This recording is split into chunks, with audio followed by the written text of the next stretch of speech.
Mainstream entertainment. Ruslan. So my question is, and I make sure I do it. So when you always talk about being congruent, right? That's one of the recurring things I've heard in the last couple of calls.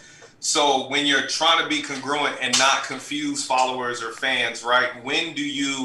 What's the best measure to use when you need to cut something so you can make the brand more clear, right? So for me, I know we had already talked about music before, but it's like trying to concentrate and focus, like, so I've got the podcast, but it's kind of like from a measurement perspective, like, is it visibility? Is it engagement? Is it, like, what is the real thing that measures what's bringing value to the brand and what can be sacrificed or what should be cut so you can focus? So congruence is usually more about like being consistent and being the same person, not necessarily being a laser sharp person in your brand, right? Congruence, when I talk about congruence, I primarily talk about like, let me be cohesive, let me have integrity, let me be transparent, let me not talk about stuff I don't know about. Usually that's the context I'm talking about congruence in, right? Is that context. So when you say cut something, can you give me like an example? Because I'm thinking of some examples in my personal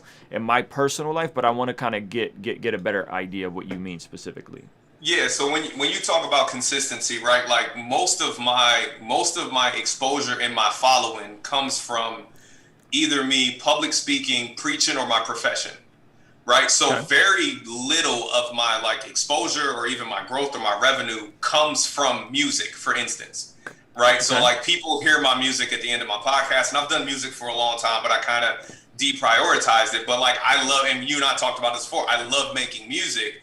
But making music and trying to promote it then effectively takes away from speaking. So for instance, when I have people from like Microsoft or these big corporations that want to reach out to me for a public speaking event, it almost takes away from my professional brand when I have rap music on my website. So it's almost like, but I don't want a whole other website for music. You see what I'm saying? So like, from a professional perspective, and even in some spheres when it comes to speaking on faith-based topics, music kind of, it messes up some people's perspective of who I am because I rap. So like that's been a challenge for me, right? Because I love doing it from a ministry perspective, it's been effective, but from a professional sense and even how my brand's starting to grow when it comes to social justice and other stuff, like people feel like it's incongruent, right? Like when they meet me, they speak to me, they know what I do, and then they're like, you rap? And so for me, it's like, where's the right, like rap adds some value, it's network, there's some stuff there, but even the presence of it on my website, I feel like it's taking away more from me than it's adding. Yeah, that's good. Okay, that's an interesting way to look at it. So yes, if you are trying to position yourself as a thought leader primarily, right, as a public speaker, as a communicator, in professional environments, or let's just put it this way, if like your primary platform that's thriving is LinkedIn, and then all of a sudden people stumble across your TikTok page and you got all these dances on TikTok, they're gonna be like, what is this? This is incongruent, this is weird, right? So I get what you're saying. I'm using TikTok and LinkedIn as just archetypes for what you're talking about, like this clean, polished, professional, this is who Roy Dockery is. He's a speaker, he's an activist, he's all these things, business person. And then over here you're like, but you're also a rapper. And for some people that could be confusing, especially if it's an older demographic, right? Nowadays, if you're young, there's a lot of folks emerging that are rappers and podcasters and communicators. I don't think there's anything wrong with you scaling back and just not having that stuff up if it's not a part of the bigger picture of how you plan to monetize your revenue streams. You know what I'm saying? Like if I wasn't planning on making the lion's share of my money from music, I wouldn't have music up at all. Like, you know what I mean? Like, it wouldn't make sense to. But because for me, in my specific situation, the majority of my revenue stream still comes from music related ventures, meaning that like let's just say Patreon merch and YouTube are my completely non-music related revenue streams. Those still don't make up the lion's share of my revenue streams combined, right? Like I still make more money off of music. So therefore I have to know what the main thing is. I got to know what the main thing for me is. And I don't think there's anything wrong with you knowing what the main thing is and scaling back other things out. I learned that idea. I mean, it's a common sense idea, right? But it's the idea of LeBron James making potentially on track to be a billionaire from all his other ventures, right? But remembering that his basketball career is his main thing and therefore spending millions of dollars on his body every year, which will prolong his career for a very long time and allow him to continue playing and create the opportunities for the other ventures. Why? Because of his athletic presence. You see what I'm saying? So like the athletic presence allows him to do all the other stuff he does, but he knows even though his athletic presence may not even be the lion's share of his revenue, which I think right now it is, but I think his other stuff's gonna eclipse it. He knows what his main thing is, therefore he still puts the most amount of money in inventory. And that I say that to say that is how I view music for me personally. But if music isn't working out that way for you and you feel like it's incongruent, then like I wouldn't put up TikTok dance videos on your LinkedIn. That doesn't make any sense.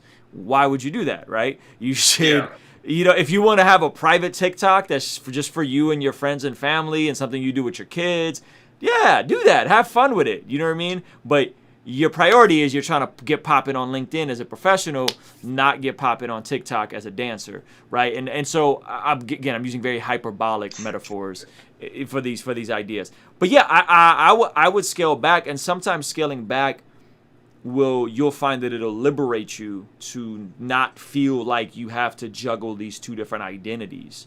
Because that's how it could feel. Yeah, because even for me, right, it's because, especially even from a ministry perspective, it's transition, right? Because most of when you do Christian hip hop, people automatically put you in the youth ministry category. Like, come perform for our youth. I haven't been a youth minister since I was 20.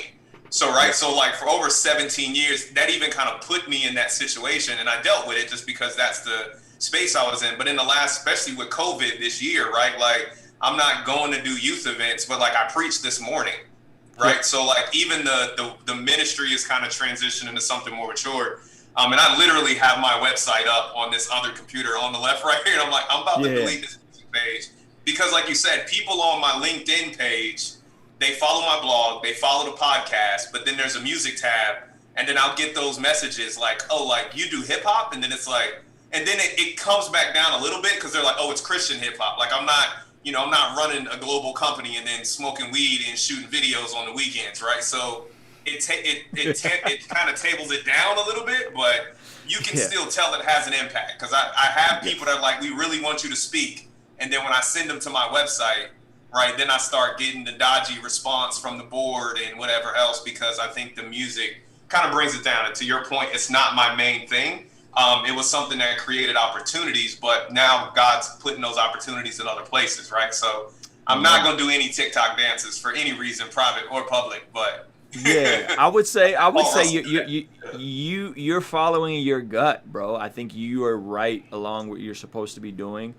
I would really just take it down. I just went through our website and just took down a bunch of stuff, like my King's Dream website. This joint had like 8 tabs, and I took all of them down. You know what I'm saying? I did like 3, and I'm gonna simplify it even more. I noticed that because I went to your website like when we first met a couple years ago, and that joint is had a lot of tabs, like 3 things up there. And I'm gonna simplify that mug even more. So again, if you're LeBron, what is the main thing that's generating your bread and butter? Your bread and butter is your mind, your business, your leadership, your ability to be an entrepreneur inside of a company that then transitions you to do entrepreneurial things. That is your bread and butter. That is your basketball. So invest into that and spend the millions on that. And then, down the road, potentially music can have an outlet. Music can potentially generate revenue for you, right? I think, as audiences, the older demographic doesn't get this, especially in church or in the business. They just don't quite understand. I think that'll change. I think as we're seeing someone like Kanye who makes the lion's share of his money from his endorsements and his business ventures. And music costs him money to make, right? Music costs him money to make. He loses money on music. In terms of a Kanye, I think once the culture as a whole kind of shifts that way, I think we will see that change. Meaning that I'd say in 5 years from now, if you were doing everything you're doing and you dabbled in music and you dropped a song every other month or every 3 months with a music video and a whole rollout, I don't think that would be that wild in a couple years from now. Right now, it probably would come off, as you said, incongruent or confusing. You know what I'm saying? Yeah. But I think that's going to shift. But in the meantime, do what you got to do. Clean up that website, make it clean, make it as focused as possible. As few buttons as possible, as few click-throughs as possible, and keep it pushing. You know what I mean? And keep it pushing. That would be my advice, man. But I think you're right on track. I think you're doing everything you're supposed to be doing. So that's a killer question. Again, I would really consider that LeBron metaphor, like that LeBron parallel, I think will alleviate, especially those of us that are multifaceted and multi-talented, which a lot of the folks in this Patreon community are. Ask yourself that question. If you're LeBron, what is your basketball? And what is generating you the most amount of revenue or generating you the most amount of opportunities for the other revenues? If you could answer that question, then it's simple. Then you know what you need to focus on, where you need to invest. Then maybe you know what you need to stop doing. You know what you need to stop doing. So in my case, if I was trying to make it as a speaker, everything would be incongruent and it would be a poor investment for me to try to have all these other things, and then they come across my Instagram and I'm rapping on there and I'm doing cultural reaction videos, and then I'm all like this well put together like keynote speaker on LinkedIn. It would be hella confusing. You know what I mean? So like I'm the inverse of where you're at. So I think you should totally follow your gut, man, and do exactly what you're saying, because I think you actually know exactly who you are and where you're at and where you should be doing. King's Dream Entertainment. Ruslan.